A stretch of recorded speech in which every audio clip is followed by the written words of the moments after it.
ये देखा है हमारा बूरा गंदा हो गया था, बिल्कुल बीठे बीठे हो गई थी। इसको आज हम उठाएंगे और इसकी जगह जो नया बूरा है वो डालेंगे।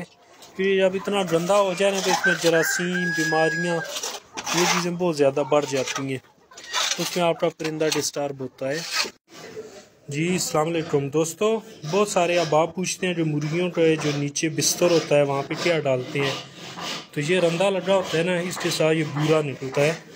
ये वाला बूरा हम अपनी मुर्गियों के लिए इस्तेमाल करते हैं। सस्ता भी होता है और हर मार्केट से मिल भी जाता है। जहाँ भी चारपाइयाँ वगैरह बन रही हों वहाँ पे ये बूरा आसानी से मिल जाएगा। तो सब लोग पूछ रहे होते हैं मुर्गियों के नीचे क्या डालना है, फिर बीठे कारी होती हैं, उधर ही गंद बना होता है। तो ये बूरा आप हर 15-20 दिन बाद, महीने बाद चेंज कर लिया करें। जी दोस्तों, तो फाइनली हमने बूरा इनका चेंज कर दिया है, बिस्तर इनका जो है वो चेंज हो गया है।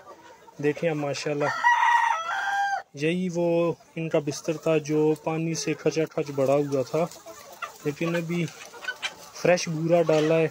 इससे इनका नज़ला, ज़ुकाम, बुखार, सर्दी, जितने मामलात हैं इससे काफ़ी हल हो जाते हैं। चेक करें माशाल्लाह, मेरी आप ये खुशहाल होगी। तो ये ज़रूरी होता है, ये हर आप 15-20 दिन बाद, महीने बाद ये आप चेंज करते रहा करें। इसके चेंज करने से मुर्गी की जो बीमारियां हैं उन पे काफ़ी काबू पाया जा सकता है।